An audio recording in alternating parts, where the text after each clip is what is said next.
중국의 서체는 고대 전서와 예서가 발전해 왔고 한대에 이르러서는 예서와 초서가 굉장히 병행된 방식에서 발생해서 결구와 필세와 이걸 융화시켜서 반듯반듯하게 쓰는 글씨를 해서라고 하고 또 거기에 준해서 행서가 출현되게 됩니다. 서체를 안다는 것은 역사를 모르면 서체를 알 수가 없습니다. 그래서 지금부터 제가 이 중국의 고대 나라의 역사를 잠깐 말씀을 드리겠습니다. 진나라가 육국을 통일합니다. 주나라와 하나라와 은나라와 또 초나라와 이런 나라들을 전부 병합을 합니다.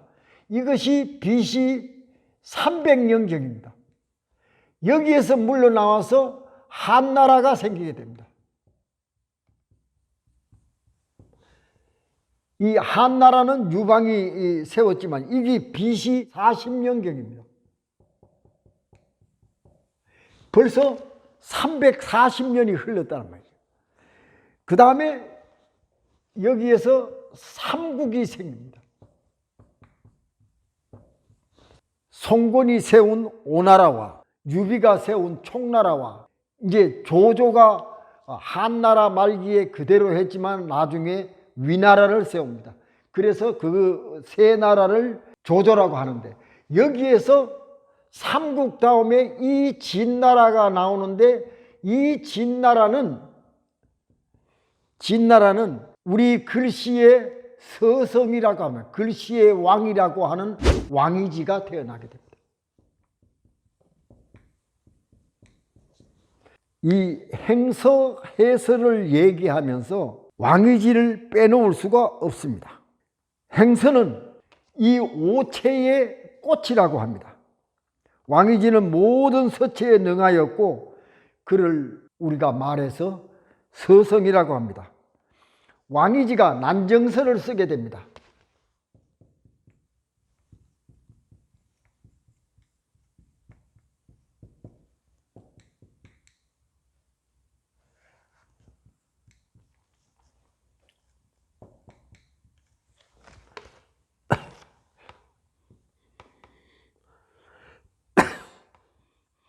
이 난정서를 쓰게 되는데 이 난정이라는 것은 요렇게 생긴 것인데 이 난정을 우리나라 경주 포석정하고 똑같이 생겼습니다. 경주에 가면 포석정이라고 있는데 우리나라 사람이 가서 보고 포석정을 만드는 거예요.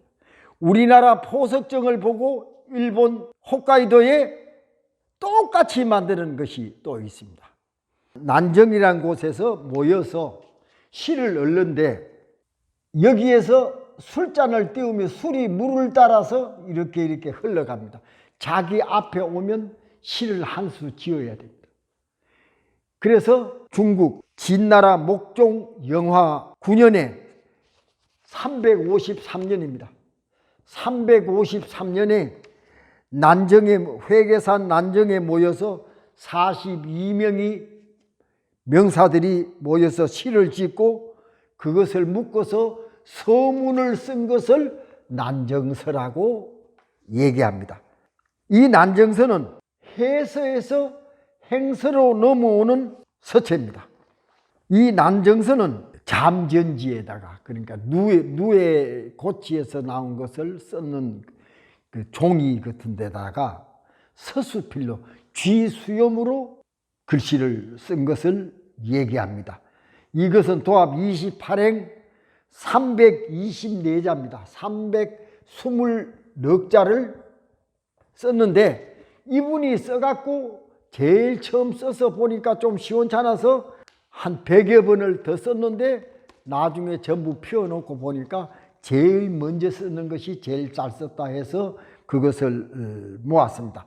이 난정서가 이제 이 당나라로 넘어오게 됩니다.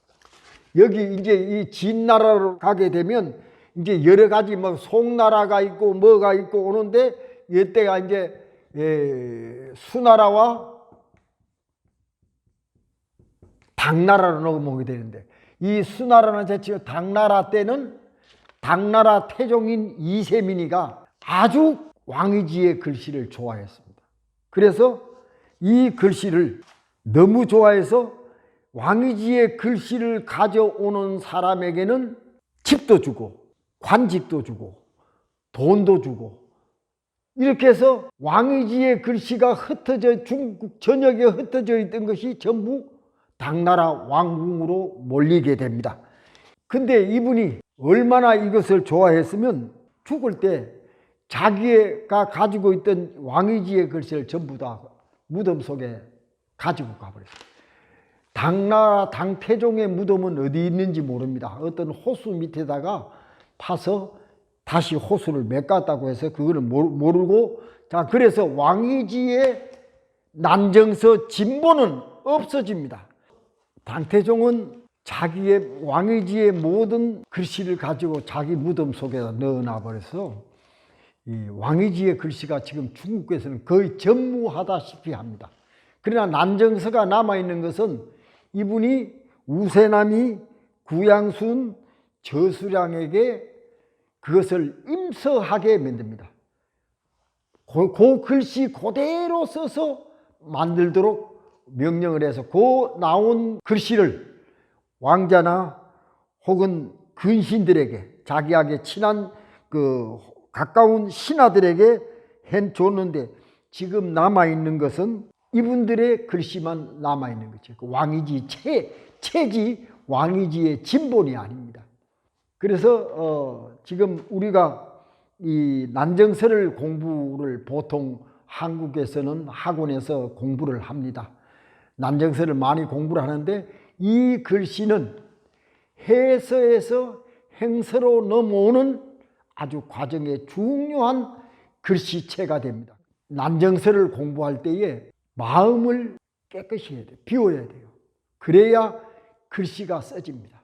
이 글씨는 다른 글씨하고 달라서 왕이지의 난정서는 아주 신경을 써서 쓰셔야 글씨가 됩니다. 보통 우리가 얘기하기를 한 30년 정도 붓글씨를 써야 붓이 내 마음대로 따라온다. 아니면 내 마음과 달리 붓이 자기 멋대로 간다. 이렇게.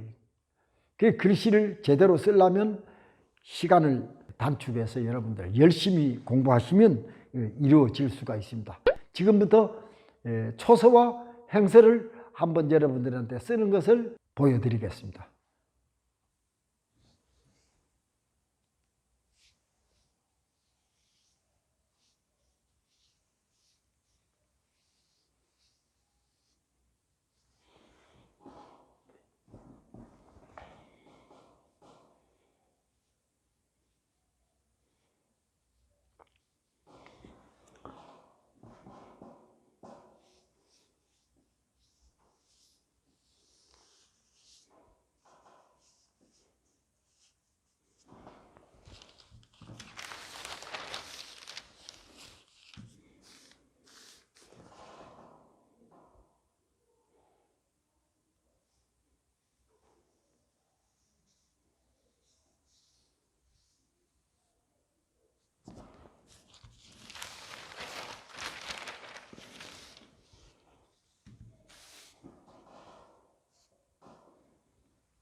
지금 이 희귀영문은 집안에 기쁜 기운이 가득하기를 바란다는 것인데, 이 희는 기쁠 희자의 초서고 이 영은 가득 찰 영이에요.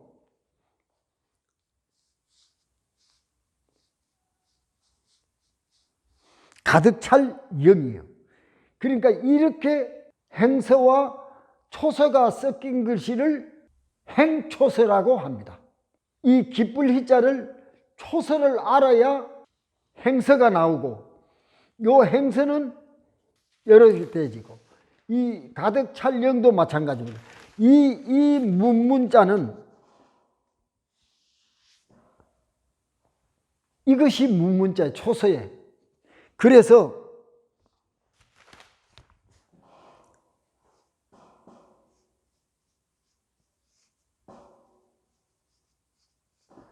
10개자를 쓰면 초서로 써라. 그러면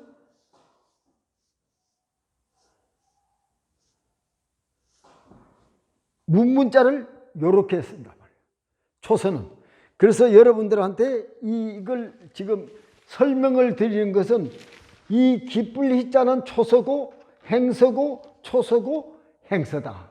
이건 왕이지의 글씨체의 문문자입니다. 문문자를 보통은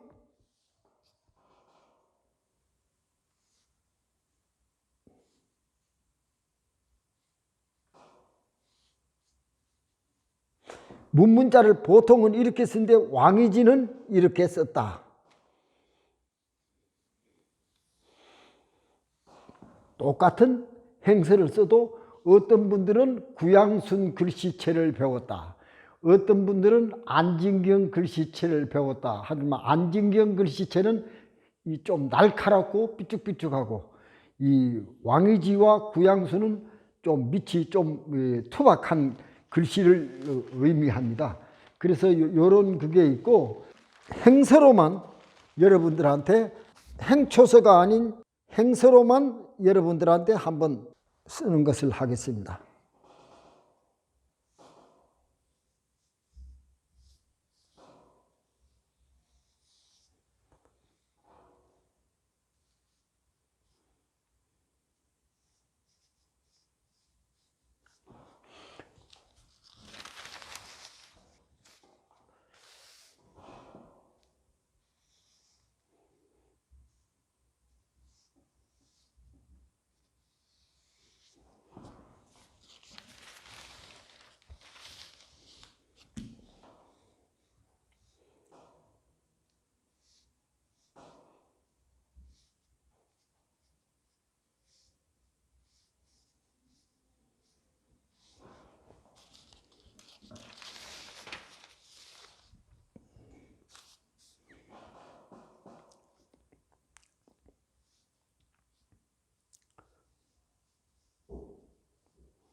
요거는 그대로 행서체로 쓰는 글씨입니다.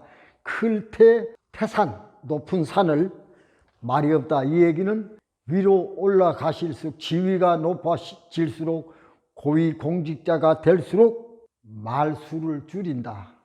그런 뜻입니다. 행서로는 주로 우리가 이렇게 사자성어를 쓴다든지 혹은 한문을 논할 때 주로 예서와 행서가 많이 쓰입니다.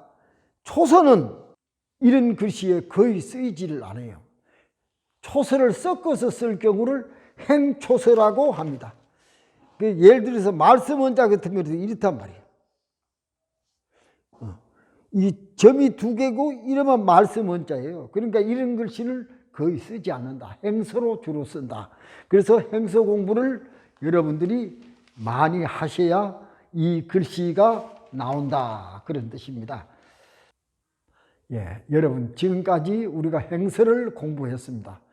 이 글씨는 이 수백 년, 수천 년 이 왕이지에 있는 진나라 오기까지가 1000년이 걸립니다. 진나라로부터 진나라까지 1000년 동안의 글씨가 이 민간들 사이에서 점점 변형되어지고 혹은 만들어지고 혹은 덧붙여져서 글씨체가 어떤 한 분에 의해서 형성이 되는데 이 행서는 왕이지에 와서 모든 그것을 마지막으로 이루게 되고 거기서 가장 좋은 글씨가 난정서였다.